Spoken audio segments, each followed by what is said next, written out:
Well, this evening I was watching the news and I was watching ABC, I think it was, and they presented particular information that insinuated a particular narrative. And that got me thinking about narratives in the landscape and how we use or can use narratives in the landscape. And one of the major proponents of this that we all, virtually everybody knows, is Disney.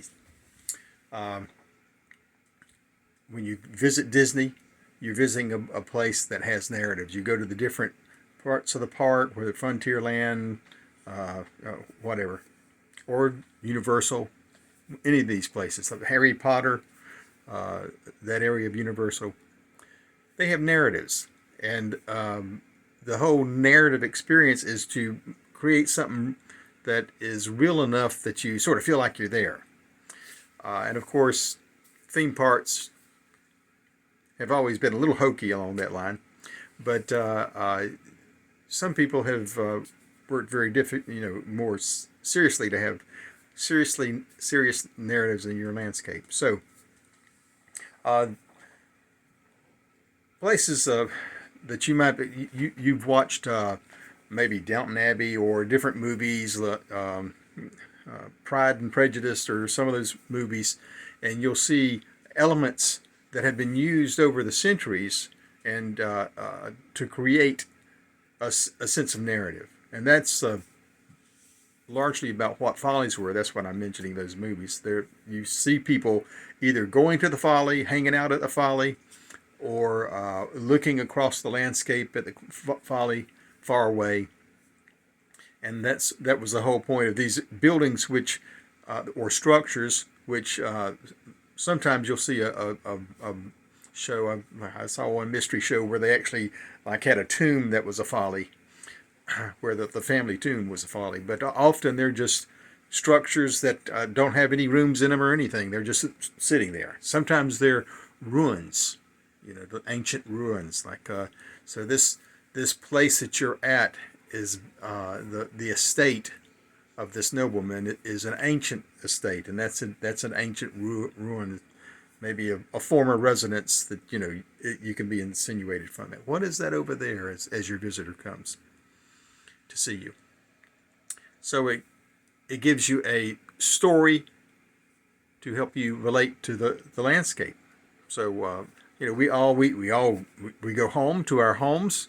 If we've been away, if we grow up and move away, you go to your home, and well, that's got a whole story to it, doesn't it? The landscape around it, the rooms, everything there has a story, a narrative. So these narratives are created these days by Disney, etc. You can create a narrative for your own landscape at your own house. Typically, you have to have some bucks to be able to do that, to carry it off. Because, uh, let's say you wanted to have a Polynesian island narrative for your uh, backyard. Well, you need more than a couple of tiki torches to stick in the backyard. I mean, you know, uh, we decorate with different things, but that's applying something to a room or a outdoor uh, landscape or whatnot. That's just an application, and everybody knows this application. That is a theme. Okay, that's a theme. That's not a narrative. Okay. Or at your prom, the same kind of thing. They decorate the room with certain things that represent a certain era or etc. And those are themes. And of course, there is a narrative that you have in mind when you create a theme, but it doesn't. The themes are not really fully carried out with from a narrative what your narrative are. So. Uh, a place that has I think a lot of people may know of, um, is well, you can see this in English landscapes and English buildings. They will redo things, or over the centuries they would have built a house to look like a particular thing from a particular time. You see that a lot, or a good bit. Here in the United States, probably one of the best known places that has clearly a narrative about it is Biltmore. It looks like an old castle. It looks like an old landscape from centuries before. So you have Versailles. It's a play off of Versailles or places like that, which was the royal palace in one of the royal palaces in France. And you can there's plenty of places that are old land. What is it? Tivoli. That's another one. That's in Italy. You'll see things that are taken off of that, fountains and things that are clearly people have stolen the notion and brought it to their landscape, and they're trying to look like they have that provenance or whatnot. It's an imposed provenance. So and the folly idea, although they don't have it carried out to the extent of somewhere like Stourhead in England, but Biltmore has that sort of long mall kind of situation where they look across the front lawn, and it ends up in a just some walks and things up in the top. They don't actually have a in the hill across the way. They don't have an actual building up there, so it doesn't function quite as well as a folly would.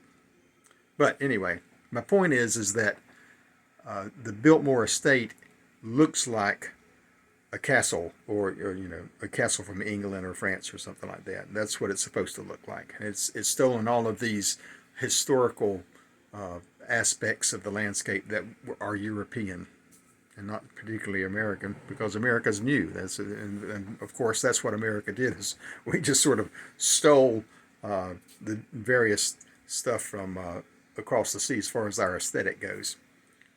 And even for the British and the French, they often, what were they doing? They were going back to ancient Greece and ancient Rome, and even sometimes Egypt, and stealing aesthetic characteristics of those and bringing them and incorporating them into their landscape. And so when they were successful, they had a narrative in mind, and the question is whether or not they're successful with that or not. So again, if you want to do this, do you want a Taj Mahal in your backyard? Do you want a Japanese garden, which is probably one of a very common thing here in the United States from back in the 60s. We really got into Japanese gardens. A Roman villa. Are you going to have what it takes to make it feel like you're in a Roman villa? Is your lanai the atrium of a Roman villa? You could do that. But again, it's more than just putting up one statue of a Roman god in your lanai. You'd want to do more than that to really carry it off. If you're doing a Japanese, a Zen garden, well, a Zen garden isn't just throwing some stone out in your backyard. It's understanding what that Zen garden is about, and making it look like a Zen garden. I don't mean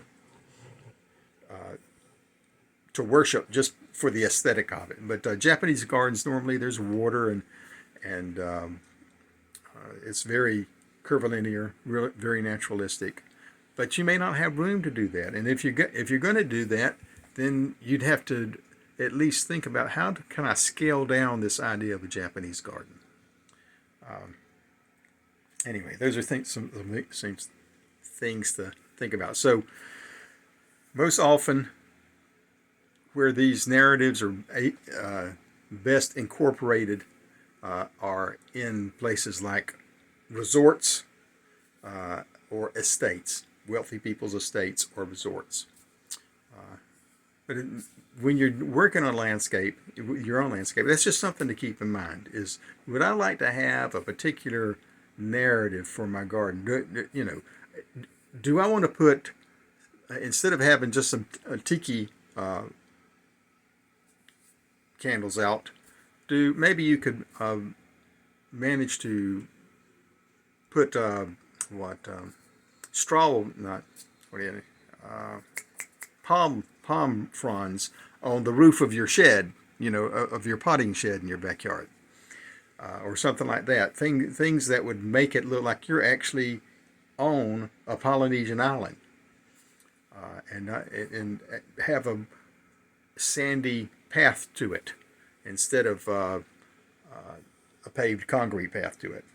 Or maybe you do some work with your concrete and make it, people, I've seen people put leaves in their concrete and do some stain in their concrete to make it look like soil, like you're walking on a path.